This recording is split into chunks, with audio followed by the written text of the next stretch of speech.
Ayan, good morning. Time check, 5:25. Kagising nga ni Daddy, tumayo na rin ako para pagbaunan siya kasi ganito ako pag wala akong pasok sa gabi. And ready na ang baon ni Daddy. Kapag may pasok naman ako sa gabi, siya naman ang gumagawa ng baon niya. Nilagyan ko nga lang pala yan ng itlog na nilaga at saka yung tira namin kagabi na chicken pellet with sauce. Tapos yung gulay na Eskimono kung tawagin dito sa Japan. After nga niya, nilalagay ko na siya dito sa bag at nilalagyan ko rin ng ice para hindi mapanis agad ang baon ni Daddy.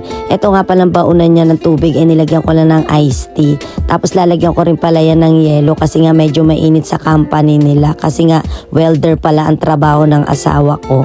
Tapos ayan nga, ready na siya. Tapos ilalagay ko na nga lang pala yan dun sa may pintuan para pag alis ni Daddy kukunin niya na lang. Yan at paalis na nga si Daddy. Ganito talaga kami tuwing umaga bago siya umalis. May pag-kiss talaga. Ayan, pag alis nga ni Daddy, yung dalawang bata naman ang inisikaso ko. Nilagyan ko nga lang pala sila ng iced tea kasi meron na silang pagkain sa eskwelahan kaya ito lang ang babaunin nila.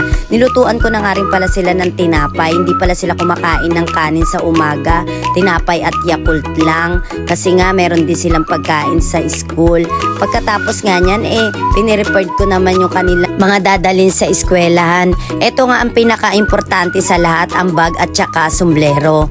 Araw-araw ko nga palang ginagawa to every morning.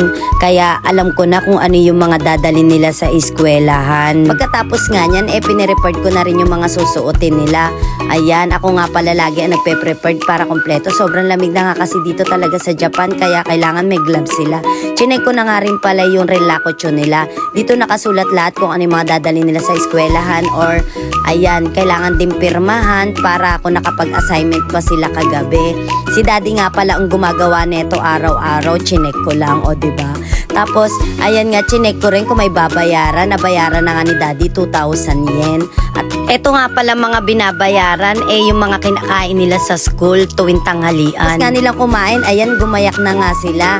Sila nga lang pala ang gumagayak sa sarili nila, o diba? Ganito talaga yung mga bata dito. Ayan, at paalis na nga sila. Ang sweet talaga na itong bunso ko. May pag-kiss pa talaga. Si Ate Eureka medyo nahihiya kasi dalaga na.